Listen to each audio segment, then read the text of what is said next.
muraho bakunzi ba New Planet twongeye kongera kubaha ikaze twizere ko aho muri hose mukomeje kumererwa neza. Kuri uyu munsi rero ibintu tugiye kuganira ku bintu by'imyambarire, ukuntu wakwambara ugiye ahantu hagiye hatandukanye. Birashoboka ko wenda wewe ushaka kuba ujya kwambara ugiye nko muri fete, ugiye mu bukwe, ugiye kuri plage bikakorohera, ariko buriya ntago ari abantu bose byorohera. Hari umuntu bigora pe, uba utazi ibintu bijyanye n'imyambarire, utazi ibintu bijyanye n'imyenda, yakumva nkagiye kujya mu bukwe agahangayika, agastress, akibaza ati se ndambara ibintu bimeze gute, se yakumva agiye nko kuri plage, kuri lake arasohotse cyangwa se agiye no kuri date akibaza ibintu ari bwambare neza kumva biramushobeye. Rero uwo ngo niwe tugiye kufasha muri aka kanya kugira ngo tumwereke uburyo ashaka kwitwara cyangwa se ibyo ashaka kwambara bitewe n'ahantu hatandukanye yaba agiye. Ariko mbere yuko dukomeza kugira ngo utarakora subscribe, utarakora like, ni ukuri ni iby'agaciro gikomeye waba udufashije ugakora subscribe kugira ngo ibyo tuguteguriye byose hatazagira na kimwe kigucika. Ariko nanone hari n'utundi tuntu twiza turi hano, tuntu tw'imitako ushobora kuba waha nk'impano umushuti wawe, umwifuriza imigisha cyangwa se umushimira cyangwa se nk'umutako bisanzwe. Ni utuntu twiza cyane ngira ngo muratubona, turakomeza tubereke. Waba utwifuza wakandikira muri inbox, then tukagufasha uburyo twakugira ko ni utuntu twiza kandi ku giciro cyiza. Murakoze, reka dutangire. Iyi myenda rero niyo nahisemo nk'umuntu wenda ugiye nko kuri lake, ugiye nko kuri Muhazi cyangwa ahandi hatandukanye. Nahisemo izi nkweto, urabona ko ziri souple, uko uburi bunyure mu bwato ujya nk'ahantu hatandukanye uzenguruka, hari wenda n'ubusitani ukeneye nyine inkweto ziri souple zitari ndende, n'agakabutura umuntu uri ku mazi, n'aka gasenge kaza kugufasha nyine habaye hari umuyaga. Ubu rero akaba ariyo myenda rwose yaguha igitekerezo nk'umuntu waba wifuza kujya gutemberera kuri lake, kuri Muhazi, atari kuri plage ahubwo ari nko kuri Muhazi, ahantu utari bujye mu mazi ahubwo ahantu uri butemberere hari amazi ugafata amafoto. Iyi rero yaba ari imyenda myiza naguhitiramo yo kuba wajya kuri lake.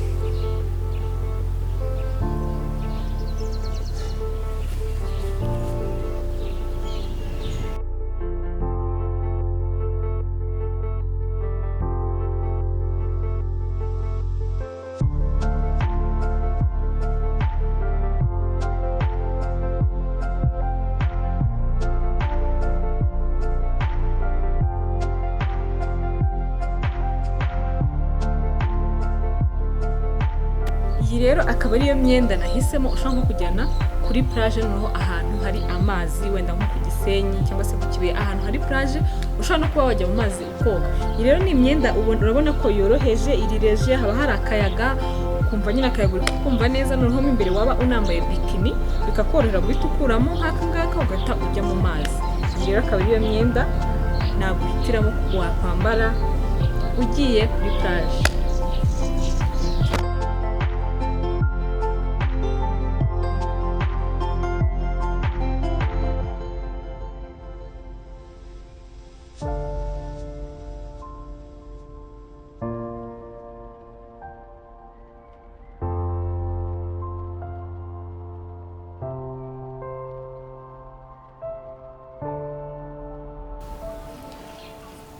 Iyi rero akaba ari imyenda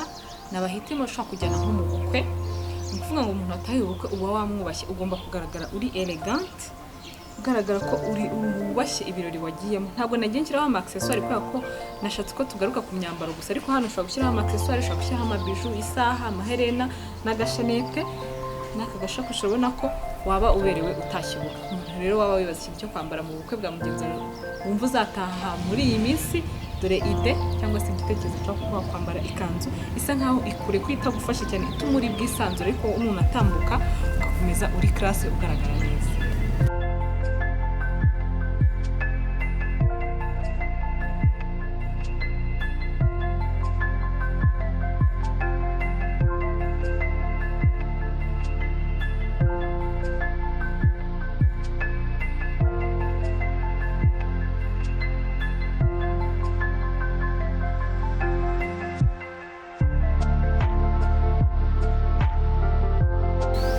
Rero akaba ariyo myenda naguhitiyemo wenda ufite kuri date, swati umuntu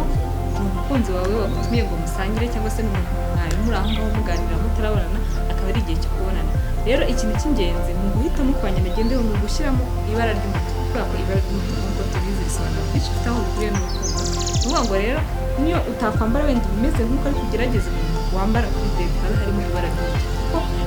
rifite ukuntu bitanga morale riri attractive ibara ry'umutuku bijyanye nyine n'ibintu nk'ibyo bya date ariko nyine kamwe nk'umuntu wagutumiye ahantu heza ko nagutumiye ngo ujye kunywa icyayi kamwe n'ahantu urabona iyi myambaro ni imyambaro utumiye ahantu muri resitora nziza hari resitora yiyubashye nawe rero ukajya kuba elegant utibagiwe akabara k'umutuku wala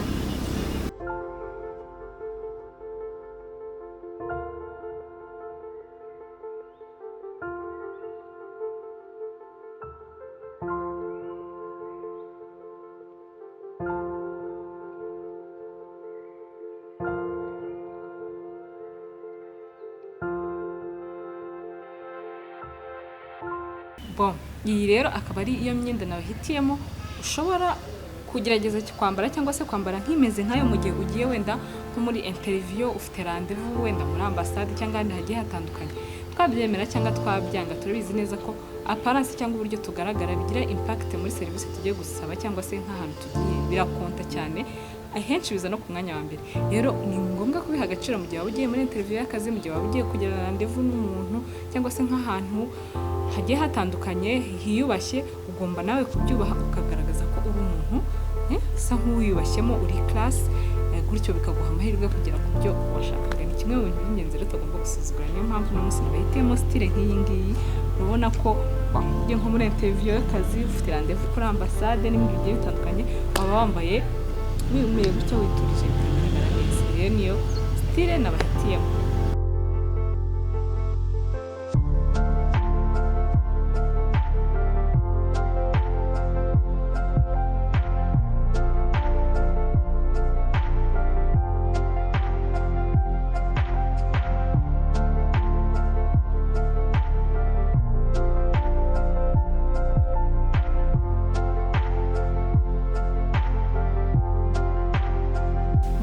aha rero ni ku muntu urasohotse ugiye muri boîte ugiye gukata umuziki uri kumwe n'abashyitsi bawe barashaka kwisanzura niyo niyo myenda naguhitiyemo inkweto ziciye bugufi kugira ngo uze kubyina imbyino zose uze kwisanzura n'aka ngaka wenda mu gihe habaye hakonje ariko koroshye kugakuramo mu gihe umuziki waryoshye ku bushyuhe bwaje ukagakuramo byoroheje ubundi ukaba ugaragara nk'aho wambaye ibintu biri simple kandi ushobora kuba wirina sexy ho gato bidakabije kandi ukanisanzura ubundi ugakata umuziki ahantu hose ushaka haba ku gisimenti cyangwa n'ahandi voilà iyo niyo myenda nabahitiyemo yo kugera muri boîte rero wasohokanye n'abagenzi bawe mushaka gukata umuziki mukishima mukenjoyinga wisanzuye nta stress